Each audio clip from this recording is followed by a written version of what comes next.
All right, ladies and gentlemen, boys and girls, welcome back to the City Boys Podcast. I'm one of your hosts. I don't really know. I'm Grayson. This week. I'm just Grayson. Just Grayson. Nice to meet you, Just Grayson. I am the man in the corner, Ethan. Hello, everyone. Hello, everyone, and I am just Jacob this week as well. Just classic. Just classic. Well, guys, we have honestly a pretty downer of an episode. Like, hard match.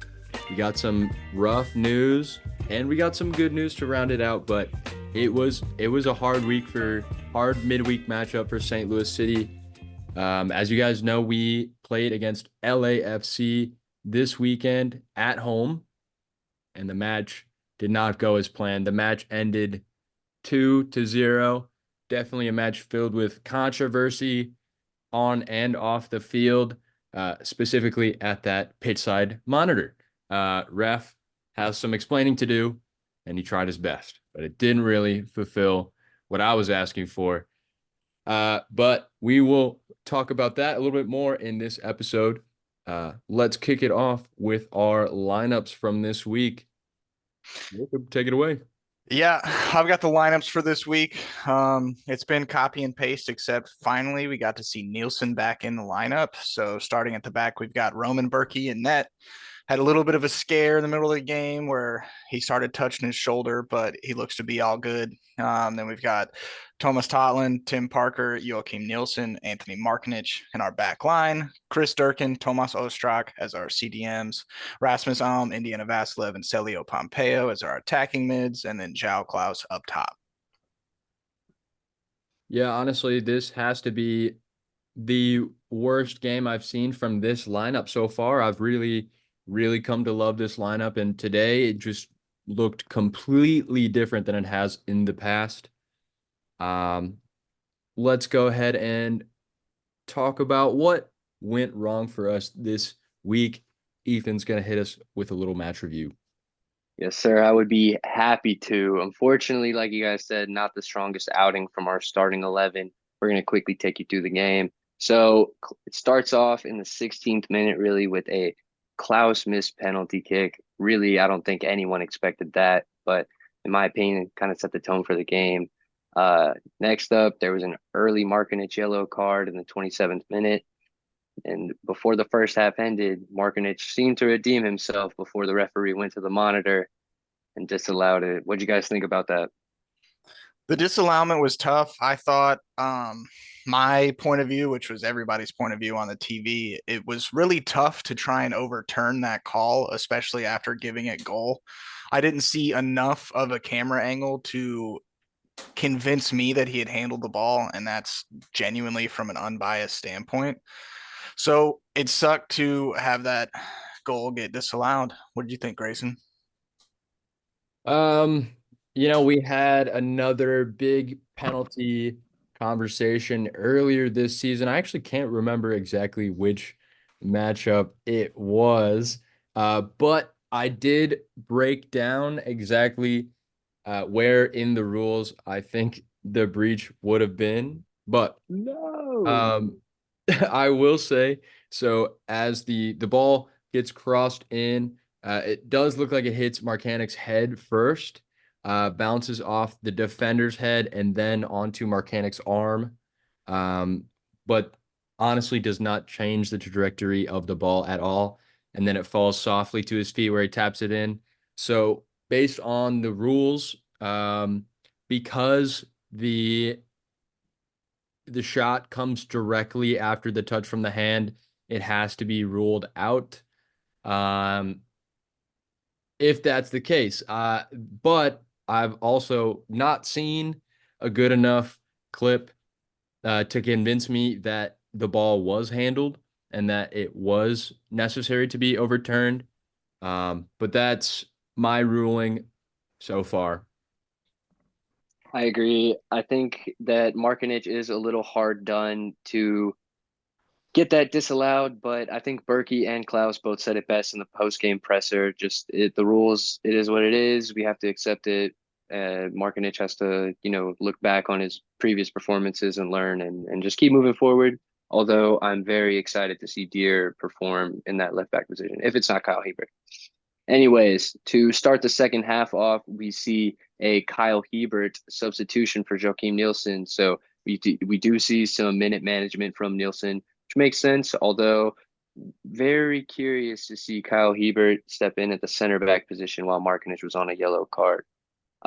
Next up, the next significant match event, goal from Dennis Bouanga.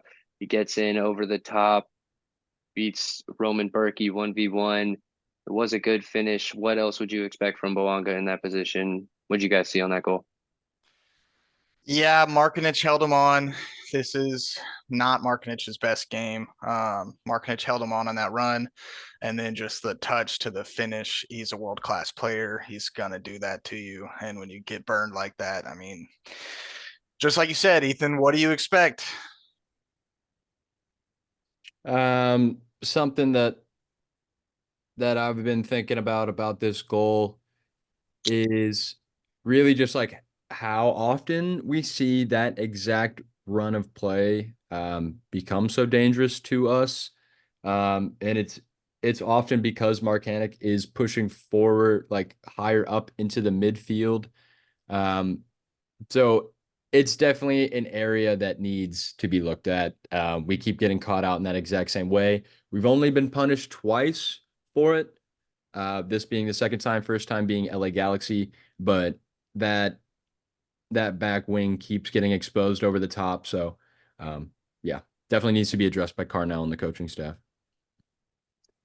So we see that goal go in the 59th, 60th minute, and then the next significant event is three substitutions from Bradley Carnell. He brings on Sam Adenner in for Joao Klaus, AZ Jackson for Celio Pompeu, and Njabo Blom for Thomas Ostrak. So a lot to be said about these three substitutions. I think we'll talk about it more after the recap, but huge rhythm change in the match after these three substitutions, and definitely made a difference in the game. After the three substitutions, the big one, a Marcanic red card in the 75th minute. Hard done, in my opinion. It's tough leaving 10 men on the field, and Marcanic is now going to have to deal with the suspension. It's going to be a very, very interesting to see how Carnell handles the left back position. What do you guys think is going to happen? As someone who has seen red a couple of times in their career, it's always tough to get sent off, regardless of if you think you were right or wrong. The decision is the decision. You are now leaving your teammates, arguably your family, to fight without you against a side that's really, really good. The foul itself on him was not even that strong of a foul. I think Markic went down really easily. I don't think he meant for his hand to make contact with that player's face, but it did. And also throughout the game, Markic is a very vocal player in the fact that he will let the referee know when he doesn't agree with a call, and that puts a target on your back to a referee. I play like that, and I have been on the wrong side of that many a time. So I think all of those things leading up to it resulted in him getting that second yellow and then sent off. And then he had even more words to say. And unfortunately, yellows aren't reviewable. And now we're hoping to get something out of Deere these next couple of games. Next up, after the Markinich red card, we see a few more substitutions, a few more yellow cards. Honestly, a typical ending to a St. Louis City match. I think we're all pretty used to that. And then the dagger in the 90+5, Denny Bouanga once again, except this time, cars up, just gets past Chris Durkin, and disgusting finish. The type of finish that will make you feel just ill when you're on the receiving end of it. A really good chip finish. To have the confidence to do that, ugh. I thought Berkey had played it really well. Honestly, he did his best that he could. He ran back to get into position because he was in a spot where if Bouanga had it in his bag, which I'm sure he does, he could have just chipped him from basically half field. So I cannot fault Berkey on this one. getting chips sucks, but he shouldn't be put in that position in the first place. RIP Chris Durkin. Uh, man, it's just checked out for 1 second and it hurt. Yeah, definitely did his best to do his best Steven Gerrard impression. In the clutch, slipping and just losing control of the ball. It's really unfortunate. And yeah, honestly, for a lot of people in this team, this is the first like big bad performance for a lot of people in the squad. Um, so yeah, it was definitely hard to see a poor performance from Chris Durkin. I did remember what my last point was going to be. So basically, before that red card, after that first goal from LAFC, I thought St. Louis was starting to build momentum and possibly looking like we were going to score an equalizer. Um, I know that St. Louis has done that a couple times this game. So yeah, for that second yellow to just take the wind out of our momentum and the wind out of our attack, just completely killed off the game for us, and then would eventually result in that second goal coming. So complete game changer there. Just disappointing, really. So before we move on to news, I feel like we should kind of give our final thoughts on the match. I know I have quite a few, but the first thing I want to say is that I think Ostrak has performed really well in his role this season on both sides of the ball. He's been very good. I thought that last night was one of his best performances, and is why I'm questioning why he got subbed out. What do you guys think?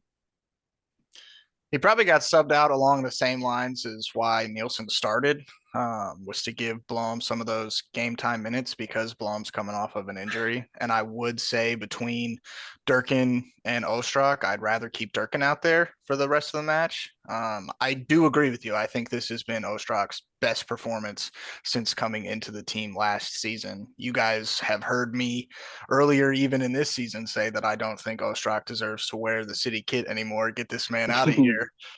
But he has changed my mind. I am very interested to see how his role changes once we do get Edu back in the team. And if he pushes up higher, he's got the technical skill to even play out wide.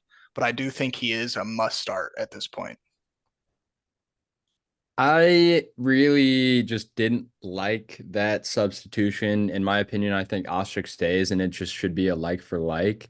Um, like for like swap being that Durkin goes off for Blom. Um, I know that Durkin has been super solid for us this season.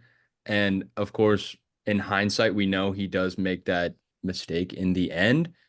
But like no disrespect to Durkin, I think in that position that we're in, where we're losing 1-0, I feel like bringing on a more defensive minded midfielder for your more, not necessarily creative, but definitely a more like technical passer who can move the ball around and run for you. Um, I just think it would have been nice to have a little bit more of that creative spark in the midfield from Ostrich, and have him finish out the game next to Blom. Uh, but just, yeah, having Blom and Durkin in that more defensive midfield, uh, we really got outplayed in midfield this week. Um, Someone I want to shout out real quickly, that Ethan took some notes on was Timothy Tillman. Really Such a good player. just absolutely destroyed our midfield this week. Um, he registered an 8.3, I believe, in foot mob from the rankings, but just a little statistical breakdown. Um, he finished the match with the most tackles. He had 4 tackles. Um, he also won 12 duels and had 10 recoveries. Um, so this dude absolutely bodied our midfield. It's really disappointing to see those numbers against players like Chris Durkin and Ostrich and Blom, who have been putting up like numbers like that all season and just got overrun in their midfield. So definitely something to address going forward, that like maybe our midfield doesn't work well against the 4-3-3 system, or just like the way we just got outplayed. It was It was a rough one. I think we've definitely seen ourselves get caught out more often in 4-3-3 situations. And when a team has skillful wingers like Boanga, we we do get exposed. And I definitely don't want to harp on Markinich. I think he is a more than decent player, but more than a few times this season, he's put himself in difficult situations where he's out of position and it's led to costly outcomes. I think the best example and most recent is the first Boanga goal. Um, so I think that the left back position right now is certainly up for grabs. I think it's going to be between Deere and Hebert for that battle. And I think the match against Cincinnati is definitely going to play a big role in who has that spot for the rest of the season. I think something we've yet to touch on. We can't lose at home. Like I had talked about it a couple of episodes ago. A key formula for success in any league is to scrap some points on the road throughout the season, but do not drop points at home. This is only our second loss of the season, but it's our first one at home, and it's our first one at home in a long time. The last one we lost, I think, was playoffs against Kansas City last year. Man. And against a team that hasn't won their last four road games, it really has to be a situation where at the very least we get a point. And it really hurt because in these situations we have seen St. Louis get points this season. That's why this is only our second loss of the year. But yeah, getting 0 points after this home fixture really hurts. Especially with the run of games we're about to go on. Like we go away to Cincinnati and then away to Miami. Two tough places to go get points at, especially Miami, who's number one, and then Cincinnati, who's number two. Like I was Yep. hoping out of the stretch of 4 games, we would get out of here with like 6-ish points. But right now we're looking at best, okay, at best technically 9, but I think realistically at best 4. Yeah. I was really disappointed. I had my prediction from last week. I guess that we would be looking at a 2-2 draw against LAFC. And we were honestly really close to getting that. Yeah, with the penalty shout for João Klaus getting missed, and then the goal for Marcanic getting ruled out. That could have easily been a 2-2 draw. But honestly, we can't allow the refs to take the game away from us. We got to score goals. That's just how it is. The last thing I want to say about this game is just the rhythm change after the substitutions. And I personally was not a huge fan of them. I do want to give credit to LAFC's center backs, Aaron Long and Jesus Murillo. I thought they both played a crazy game. I've seen Aaron Long play a lot of games for the U.S. national team, and I have never seen him play like that. But the three substitutions that Bradley Carnell made just didn't do it for me. I know that he was looking to provide somewhat of a spark with Sam Adeniran and AZ Jackson, but I don't think they ever really gelled. I think we had one shot on target after the substitutions were made, which is really tough when you're down one. You're not gonna score goals if you're losing, if you can't get a shot on target. So I thought the subbing out Ostrak and Celio was questionable. I thought that Ostrak had been the heart of our midfield and truly just putting in a great performance. And I think letting Celio go longer is beneficial to the team. The level dropped after the substitution. Yeah, I think the experiment with AZ playing center attacking mid is over, in my opinion. Indy does not need to move out wide just so AZ can play in the center. If AZ is going to come in, play him out wide, give him a little bit more space and freedom to use his speed, than his center attacking mid mindset is to try and dribble at 2 players instead of look for that decisive pass that cuts the defense out. He feels like he wants to do it all himself. And I'm personally tired of seeing it. I'm not even mad at it anymore because it's like happens every single game. I'm just frustrated that it hasn't been changed by Carnell. And I don't like AZ. You guys know this.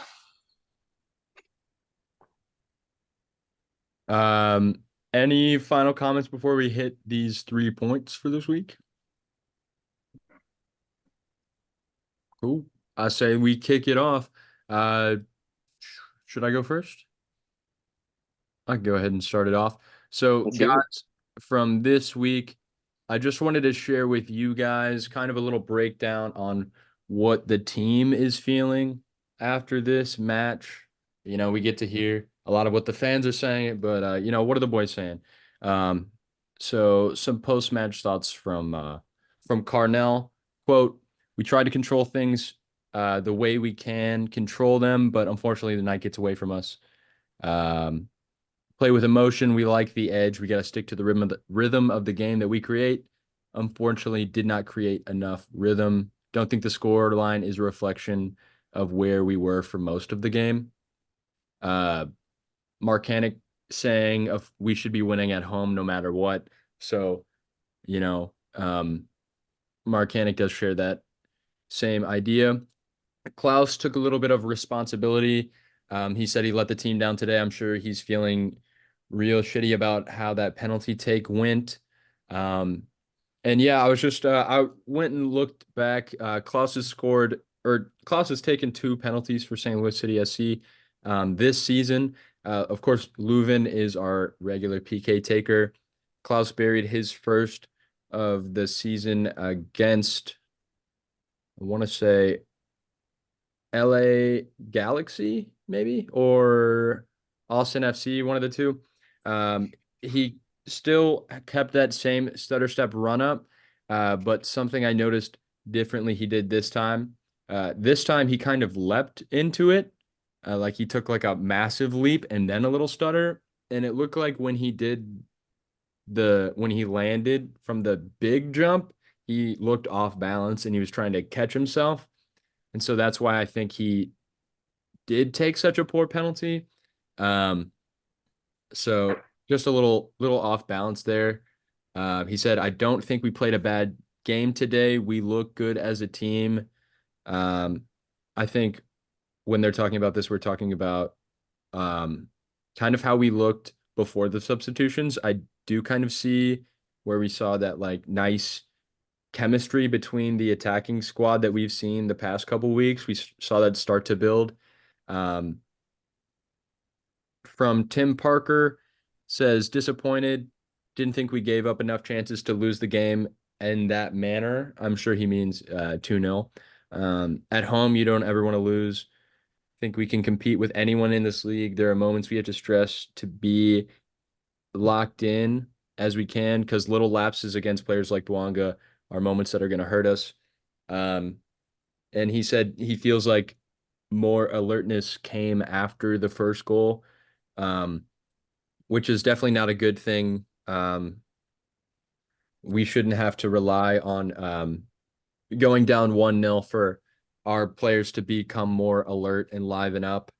Um, so yeah, just little moments throughout the season, little lapses in judgment, lapse in focus have left us exposed in the back. Um, so it's honestly really difficult to fix those things because you just have to continue to be locked in 100% of the time. Uh, there's really no way to combat that other than being locked in and always staying focused. So yeah, just um, maintaining your focus in the game and knowing your spatial awareness, where your players are, where the ball is going to be, and always thinking about that next step needs to be a priority. It's definitely something that's super simple that becomes overcomplicated. Um, so it's definitely a difficult thing to discuss. Quote from Roman Berkey: "We have to kill the game. Have to kill the game. Need to score goals and take flow out of LA's wings." Something that Ethan mentioned. We definitely look exposed when teams have nice, pacey, skillful wingers. Saw the same thing against LA Galaxy with Joseph Paintsil. Um, big names, big name wingers. Usually, if they can move pretty fast and find space in behind, then they can expose us. So Um, Something that honestly I think we need to see more of. That's another quote that Roman said is in the second half, he didn't see a lot of our players making runs in behind. He says we need to be hungry to score. We need to be hungry to make runs in behind to open spaces up. He feel like we didn't do that at all in the second half. Um, so yeah, just we need to believe in ourselves a little more and be willing to take those chances, be willing to make those runs, even though we may not be getting the ball. That's something that I really respected about St. Louis early this season, is that we were always willing to try and take that long pass over the top if we saw someone making a run. And we'd often give up possession and have low possession numbers because we're more willing to take that chance and make that run. But um, honestly, I feel like St. Louis has become a little bit more possessive of the ball recently, and that it might not be benefiting us. Honestly, what do you guys think? I have a lot of takeaways from the press conference. First and foremost, I was really appreciative of Anthony Markinich's attitude at the press conference. You could tell he was feeling quite guilty about the red card. And I could also kind of get that Carnell probably spoke to all the players that were going to be in the post-match press conference, Hmm. not to speak too harshly on the refereeing decisions. And that's fair. Like they're very public eye, and it isn't a good look to get on the mic and start trashing a referee. They don't have the luxury that we do to sit up here and trash talk people. Um, We that won't. was my first yeah, that was my first takeaway. My second takeaway is I think everything that was said was pretty spot on. Like Berkey is absolutely correct. We multiple games now have needed to get scored on in order to liven up, and also like our second halves have been atrocious. The way we start second halves, like the energy drops. We are conceding possession, but not in a way where we're pressing for the ball to get back. We're just kind of dropping in a low block and hoping to break out. um yeah, those are my takeaways. Great. I love the breakdown. And what I took from our post-match presser is that we have a team full of dogs. Bradley Carnell just has this aura about him, this attitude, and it's not arrogance, but it's just like we know what we're doing, and it didn't work out in this occasion. The match didn't go how we wanted to. We're not dwelling on it for long. We're moving on. After watching that, I back Klaus and Berkey more than ever. I think Klaus has an elite striker mentality, and that's what I love. I look forward to when he gets to sit in the press conference, just because he always has something good to say about the team. I was shocked to see him take so much responsibility, just because he doesn't take the responsibility when he wins us the match. So I don't think that Klaus lost us the match by any means. And yeah, we got a team full of dogs. I think that segues perfectly into my point, Ethan. My point this week was our lack of field player leadership. Yes, Roman Berkey is our captain, and yes, whenever he speaks, everyone is going to listen. And unfortunately, in his role, he plays goalkeeper exceptionally well, and also that puts him very, very far away from the action for a good chunk of the game, and very, very far away from his players. We don't get timeouts in soccer. The only time he has to speak to them is before the half kicks off at halftime, and then before second half kicks off. Other than that, we're looking for a defensive corner kick, which we never really want to be giving up in the first place in order for Berkey to be talking. So I did some research. Um, our defensive average age is 26 years old, Tim Parker and Nielsen being the eldest. Our midfield average age is 29, with Rasmus Allen being the oldest, and our attackers average age is 25, with Klaus being the oldest. Of those five players, until Edu is back, because we all know Edu is that leader voice in the team, until he's back full time, my pick for someone to step up and be that vocal leader to keep our heads cool when the match isn't going our way, when the referee is calling everything against us and nothing for us.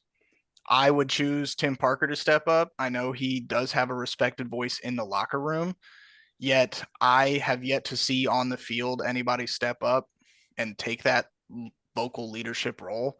And I think Tim is the perfect guy to do it. Not only has he scored goals in the past, but he's also very involved in most of our plays. He picks out a pass from defense. So we actually saw him go on a run in this game, which he pulled something out of Ethan's bag, which was really surprising. I wanted him to pick his head up and shoot like Vincent Company did a couple of years ago, but But anyways, my pick would be Tim Parker, and I was interested in to hear from you guys who you would want to see step up as that vocal leader. I agree that the vocal leadership has definitely been lacking on the field since Lovin has been missing. I think that's definitely one of the biggest holes that he left in the side. I think I agree that Tim Parker is the obvious choice to step up and be that kind of lieutenant general that we have seen him be and step up in the big moments. Um, in the short term, if I had to pick someone else, I think I would pick Joao Klaus because he has a very high work rate up top. I think that a lot of times his runs can inject a little energy into the team. So I think that he could be a little more vocal, although it makes way more sense for it to be Tim Parker running things from the back. I know there was one match that I was watching earlier this season. Trying to remember which one. It was one of the matches that we talked about the dark arts quite a bit. Things started to get chippy. Uh, Tempers were rising. People were at each other's throats.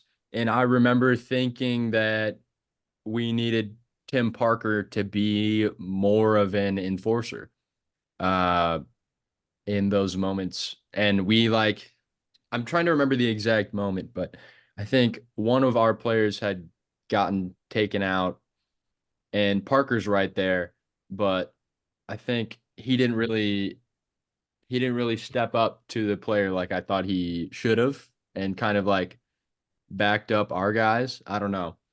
So I have a lot of respect for Tim Parker. I think he just needs to be more vocal on the field and, be willing to step up and put himself on the line. I'm sure like he feels that way. And I'm sure he's trying to, protect himself in those situations. Um, but yeah, when it comes to like playing against teams that aren't afraid to play a little dirty, we need our players to be able to hold their own. And I think having a good strong backbone in the back like Timmy P, always there backing you up is going to be a huge help for us down the line. I'm actually glad that you brought that up because I was trying to think back on it. I don't see a lot of our guys picking up our guys after fouls. Like when Markinich got that second yellow, like, yes, people were lobbying at the referee for like that being such a wild yellow card to give, but nobody was really having Markinich's back. And Blom gets absolutely blown up. Like he gets high load in that foul where we win a free kick, but like nobody picked him up. Are we like, it's starting to look like me that we're less of a cohesive team this season than we were last season. I think that's probably, the aura around it being the first season really brings people together. Um, and so we're missing that. You add in a couple new players, you lose a couple players. Um, and yeah, second season jitters. The results aren't going as well as hoped. Some people may not be settling as well as hoped. People are going through injuries, things at home. So like, yeah, I wouldn't be surprised if the team isn't as together as they were last year. That would be really sad to hear, although nothing builds a bond quite like adversity and overcoming it. So I think that our team is in for something special should they figure it out and turn it around because in my opinion, we're not in a bad place. We're not in the greatest place. We're not the greatest team in the MLS right now by any means, but we're not in a bad place. We're still decently early on in the season, and we haven't quite figured it out all the way, but we're on our way there. And I will say, hey, St. Louis fans, we were so spoiled last season to have our team at the top of the league the entire year. And not every season's gonna be like that. Like seasons start off slow, finish high. There's a lot of times, there's a lot of time left in the season. There's a lot of games to be played. Just look at Chelsea. We're ass, terrible. We're in sixth place now. We're doing all right. There's time. I think that if you are a true St. Louis sports fan of all varieties, then you should be all too familiar with dealing with a uh, below par team, a below average team. So this is a treat to have a team that is consistently performing, playing exciting soccer. The atmosphere around St. Louis City is fantastic, and it's really a treat. So I think if any fans are feeling antsy, just grind it out. It's not the result we wanted, but we're we're we're a great club. To play devil's advocate, though, the best part about having a subpar team is when that team eventually does win a championship. It's one of the greatest feelings in the world. Like, I remember the Blues winning the Stanley Cup far too well. That was one of the greatest months of my life, capping I it off mean, with the championship parade. Like, but it took how many years for us to actually get a Stanley Cup? I'm not trying to wait that long to win the MLS. they 100. were the worst team in the league at that in that season, by the way, at one point.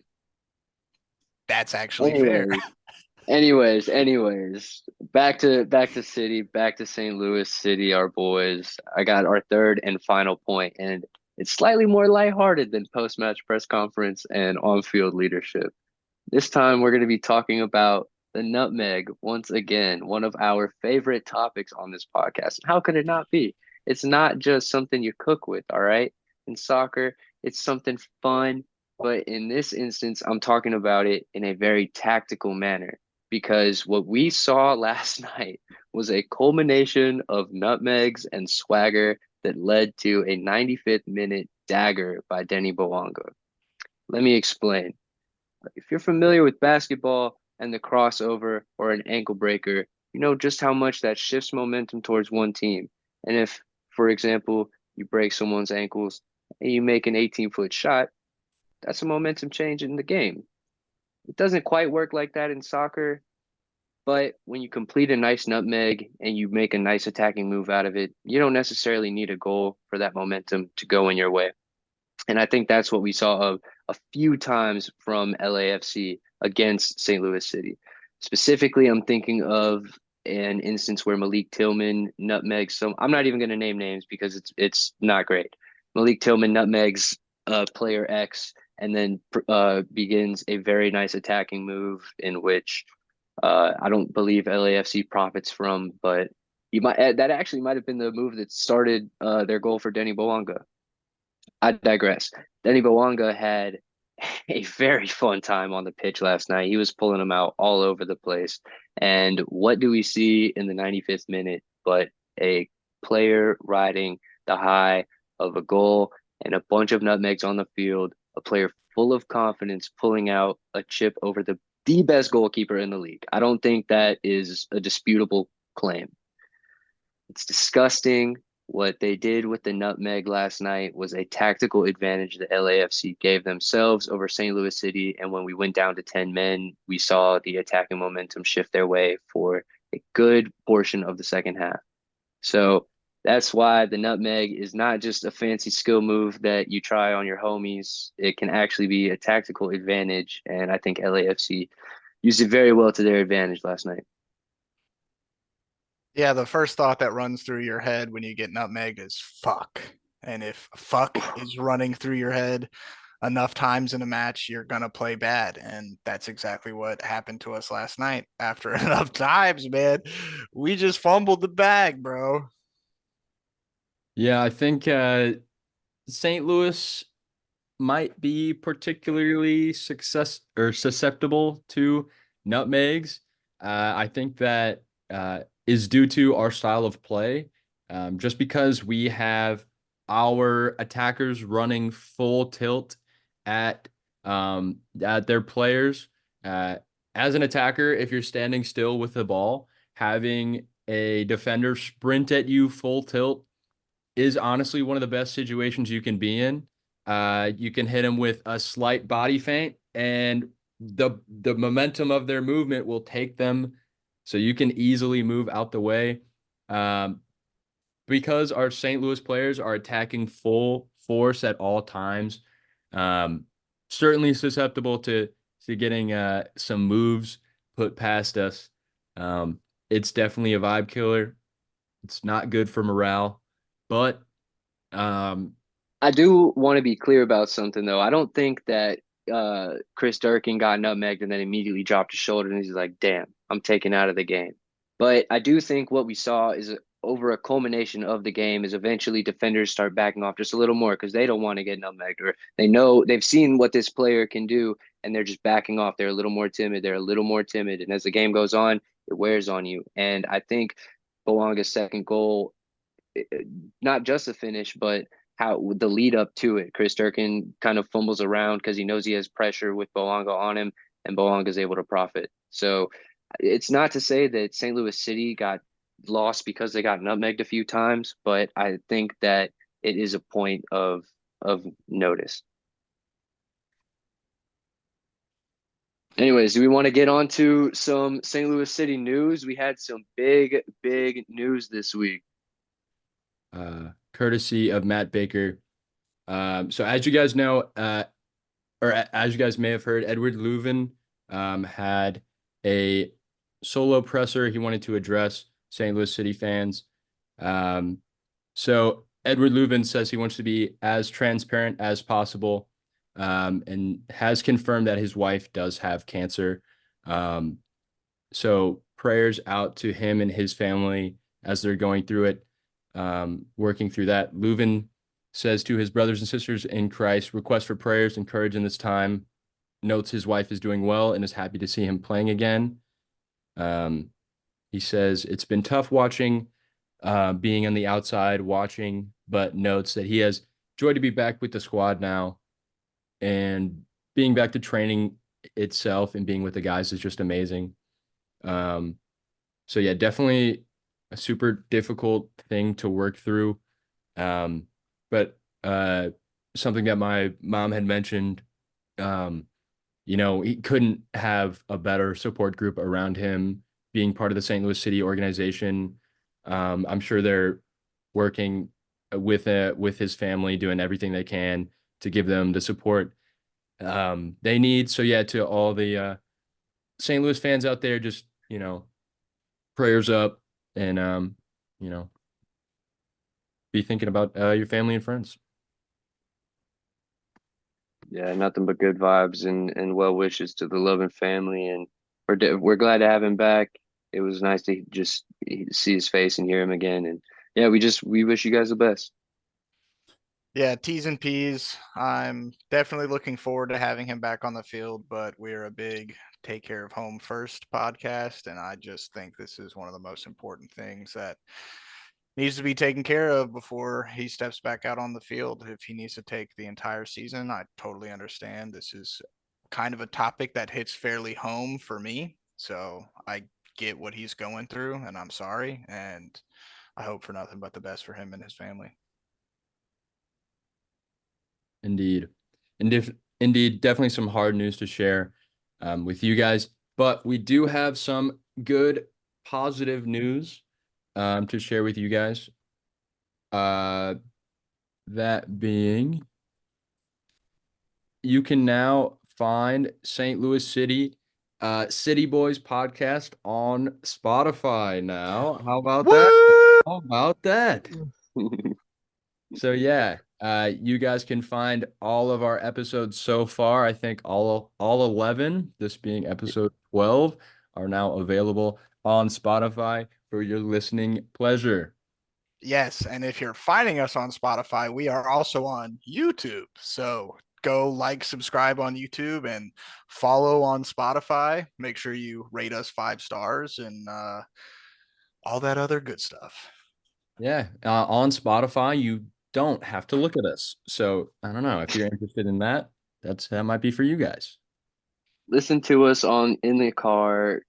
Go answer the polls that are attached.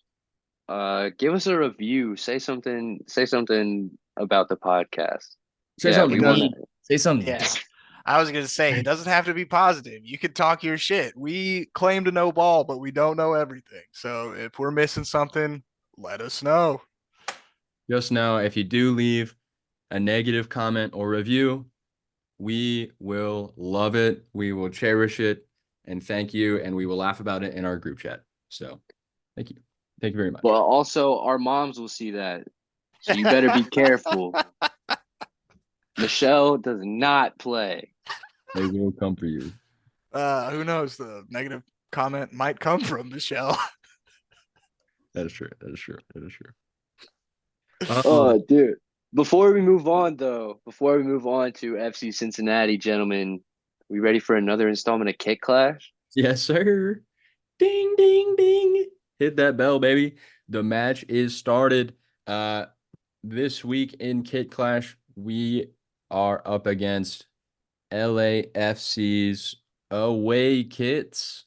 They are called the Smokescreen away kits. They're kind of like this greenish gray, little smoky design on the kit. Kind of looks like a little tie-dye-ish. Um, Not terrible, not crazy. It's got an alternate logo for LAFC. It looks like a little angel wing or something. Um, I don't know. It's pretty mediocre for me. I don't hate it. I don't love it. I'm going to give it a, you know, 6.3. I don't know. Nothing crazy. What do you guys think? Personally, I think this kit goes hard. I fuck with this kit a Yeah, lot. interesting. The alternate logo, kind of fuego. It's bigger than their actual crest. So that's sick. No idea who Flex Power Tools is, but having Flex on the front of your jersey is kind of fucking hard too. That's tough. That's tough. Yeah, I fuck with these jerseys pretty heavy. I know they just like Denny Bouanga owns St. Louis right now, and that sucks, but the kit goes hard. I'm gonna give this an 8.9. Very, Wow.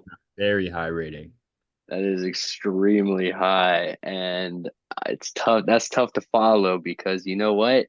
I'm kind of feeling the opposite on this kid. I am so cold on this kid just because that green color is just sickening to me. And this is from a guy whose favorite color is green. I love green. And I think that there are some redeemable qualities in this kit. I do think that the Flex Power Tools sponsorship goes crazy. The LA crest is very dope. For the City of Angels to have an angel wing, like, come on, that is mwah.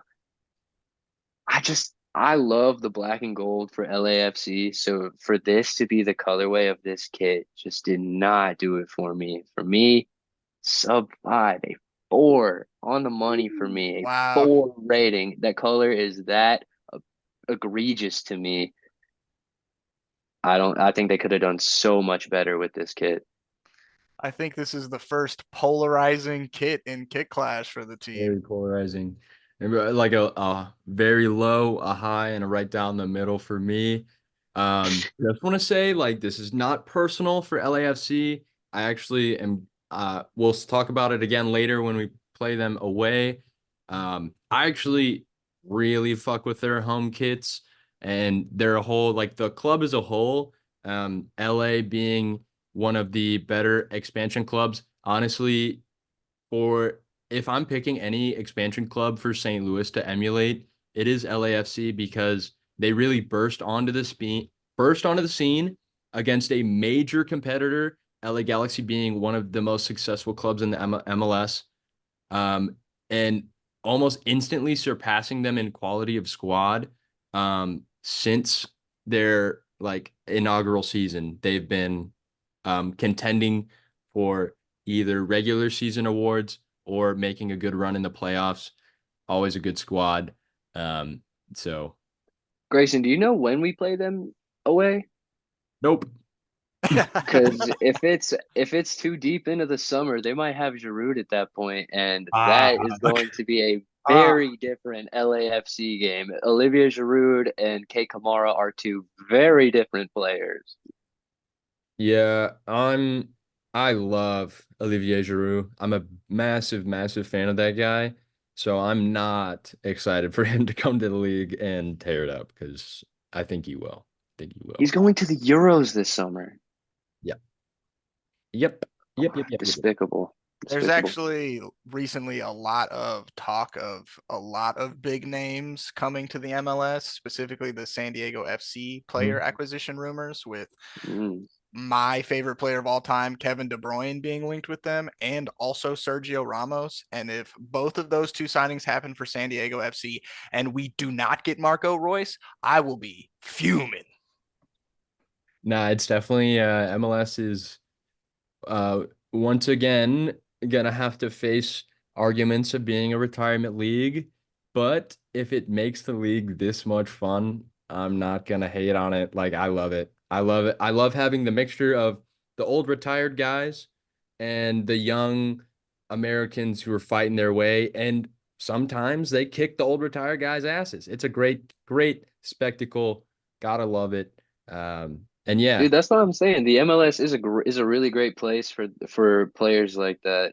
They are not beating the retirement league allegations anytime soon. But when you look at a player like Anthony Robinson, who used to play at Atlanta United, now he's ripping it up in the Premier League for Fulham, like one of the best outside backs in the league, and still very young. So the MLS does have that caliber of talent as well. It's a very full spectrum, to say Mhm. the least. Yep, lots of good things to come from the MLS. I know there's lots of beef regarding the relegation and promotion. It every season around the world is coming to a close, so of course promotion relegation talks are going to happen around this time of the year. But hey, let's take a peek at Cincinnati on the weekend. Um, this will be our first matchup against Cincinnati this season. They're having a pretty good season for themselves so far. They do currently sit in second place in the West, or sorry, in the East on 27 points, just 1 point behind the dreaded Inter Miami, who we have shortly after playing against Cincinnati. So yeah, definitely a kind of interesting run of games for St. Louis. Um, of course, didn't necessarily expect the 2-0 loss against LAFC today, but hopefully that scoreline will not reflect against Cincy or Miami. Um, Cincinnati has a pretty damn good squad.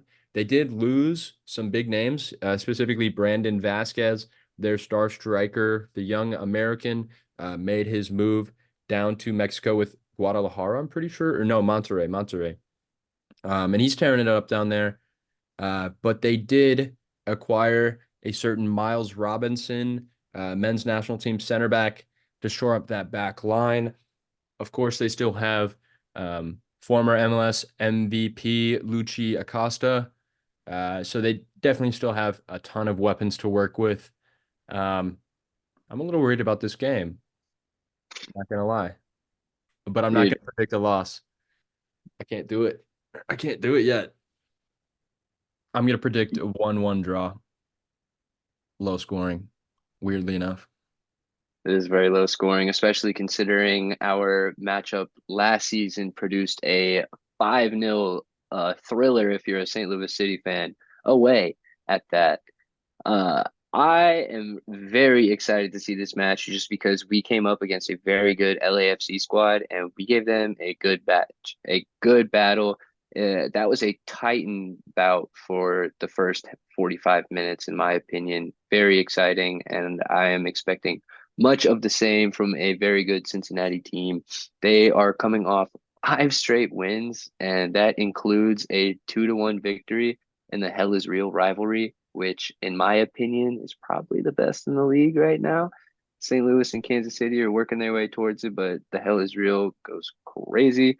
Luciano Acosta plays extremely similar to Denny Bwanga, so our outside backs are going to have to shore that up very quickly. Like you mentioned, he's last season's MVP, and he is in the same form as this season. He is very good. A goal and an assist in their last game.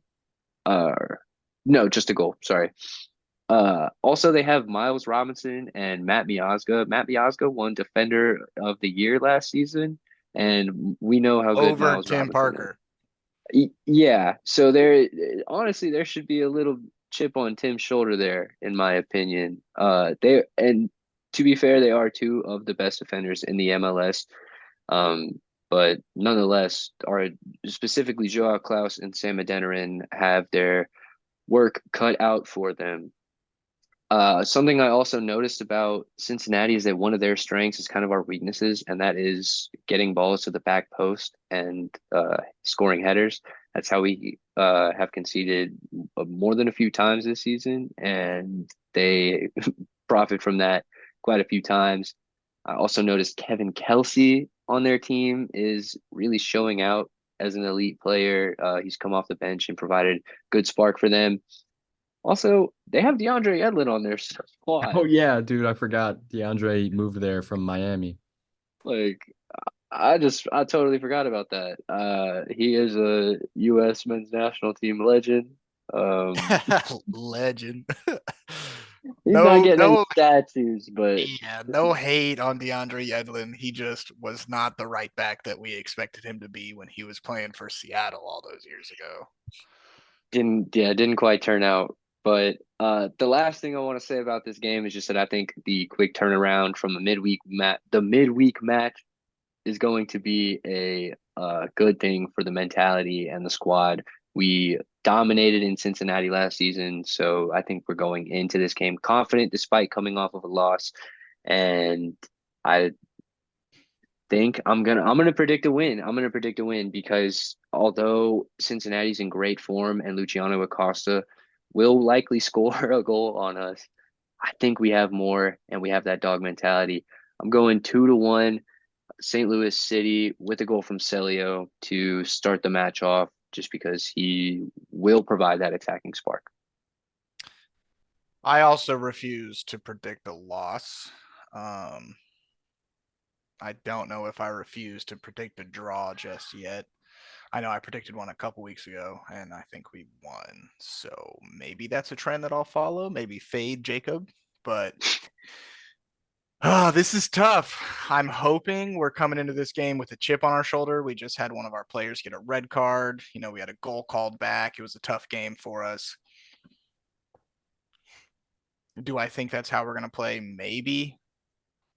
I'm going to go 1-1, and I think Tim Parker gets on the score sheet with a back post header.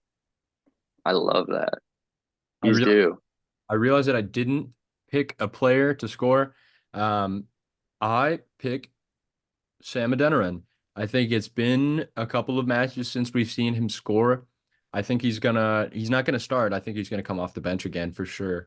Um, but I think he'll find the back of the net. Honestly, I haven't seen much out of him since the whole drama happened with him and Carnell. I haven't seen, I mean, he's had a couple nice takes, but nothing insane. So I think he needs to really reestablish himself as a top striker in the squad.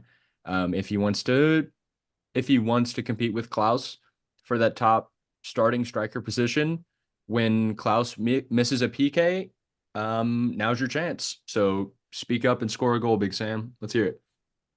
I wonder if we'll see any lineup changes with this being our third game in 7 days. I wouldn't be surprised, but yeah, with sticking to the exact same lineup for the past couple matches, um, it has worked out until it hasn't, and it hasn't. So I think we're going to see a change. I I mean, the don't obvious know if it's going to be in formation, but maybe in personnel. obvious change is someone else is going to come in at left back, but I wouldn't be surprised if they sit Klaus because of his performance in this last game. I know that's not how I would run the team. We're all big on if your striker's in a slump, play him. But Klaus has kind of burned his engine these last two games, playing 70. He played 90 one of these two matches. Mhm. So yeah, it'll be interesting. I just hope to God AZ doesn't start. We will. Dude, the last thing that I want to say about FC Cincinnati is they do have one St. Louis connection on their squad, and it's Kip Keller. And if you just rewind your memory just a little bit and you think back to a certain fixture against Austin FC in Austin, where Kip Keller turns and looks to play as goalkeeper, says Joe Klaus, and picks it up for one of his first goals of last season. Turns out he's from St. Louis, so I would love to see him get some clock and maybe perform a little bit of sabotage against his squad, which I doubt will happen, but it's funny. Also, a fun fact about him is that Jacob and I played college soccer against both of his brothers. Yeah, Caden Keller, I think was his name. He was a freshman. I think he's our age, Ethan. He was a freshman when I was a freshman. Pretty sure he won Player of the Year that year. And in the playoffs for the conference tournament, he ripped a shot with his left foot from about 50 yards away and banged it top ends. It's a little frightening. Yeah, I would like whatever they're putting in the water at the Keller house. I'll put it like that. Yeah. Just final notes. I was just looking at Cincinnati's roster. There's another player on Cincinnati that I rate very, very highly. He is currently injured, so I don't think we'll have to worry about him this week. But FC Cincinnati also acquired Corey Baird in the offseason, who is an attacker. He played at Houston last season, and he is a menace. He had 9 goals last season. So yeah, I'm very, very grateful that we don't have to worry about his ass because he is annoying. But any other final comments, questions, statements before we close out the episode this week? Just the usual, like, subscribe, comment on YouTube, follow and rate on Spotify, and make sure you tell your mom you love her. I'm Jacob. Yeah, the last thing I want to say, it was great to see Gioacchini back in the building. Sucks you got to see a loss, but yeah, that was awesome to have our boy back. It was great talking about City again, and I'm actually going to be at the Cincinnati game this weekend, so I'm hyped for that. Expect a bunch of pictures. That's gonna be sick. We'll have a boy at the squad or at the field in City Park. So we'll definitely have to pick up. Oh wait, not at City It's Park. in Cincinnati, It's but in Cincinnati, isn't it? My bad. yeah. That's so sad. Well, I don't even know what stadium they have, but it's probably not as cool as City Park. But I'm sure Ethan will have a blast. I think that is gonna be it for us this week. That was 3 points from the City Boys podcast. We will be getting another 3 points from St. Louis City this weekend against Cincinnati. STL, STL.